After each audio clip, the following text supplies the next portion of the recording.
नमस्कार, स्वागत आहे तुमचे आपल्या सीए मराठी न्यूज चॅनलवर।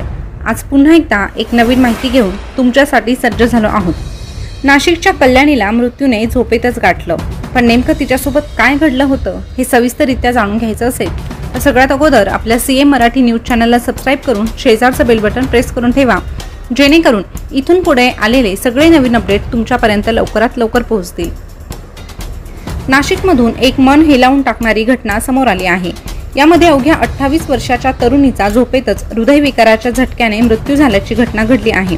धक्कादायक म्हणजे तिला झोपेतच एक नव्हे दोन नव्हे तर या तरुणीला झोपेतच 3 वेळा हार्ट अटॅक आला आणि तिचा झोपेतच मृत्यू झाला। लासलगावच्या टाकळी विंचूर या ठिकाणी ही धक्कादायक घटना घडली आहे। कल्याणी मुकाटे वय 28 असं मृत तरुणीचं नाव आहे। कल्याणी रात्री नेहमीप्रमाणे तिच्या रूममध्ये झोपली होती। दुसऱ्या दिवशी सकाळी बराच वेळ झाला तरीही ती उठली नाही, म्हणून कुटुंबियांनी तिच्या खोलीत जाऊन तिला उठवण्याचा प्रयत्न केला, मात्र तिने कोणताच प्रतिसाद दिला नाही। यामुळे कुटुंबियांनी तिला तातडीने जवळच्या रुग्णालयात दाखल केले। त्या ठिकाणी डॉक्टरांनी कल्याणीला तपासून मृत घोषित केले। यामुळे तिच्या कुटुंबियांना मोठा धक्का बसला। कल्याणी मोकाटे ही आपल्या पालकांसोबत टाकळी विंचूर या गावात राहत होती। कल्याणी ही उच्च शिक्षित होती, अविवाहित होती। जेव्हा तिचं शवविच्छेदन करण्यात आलं तेव्हा त्यामधून धक्कादायक माहिती समोर आली। कल्याणी मोकाटेच्या पोस्टमॉर्टम अहवालामध्ये तिला झोपेतच एका पाठोपाठ एक असे हृदयविकाराचे 3 धक्के आले होते।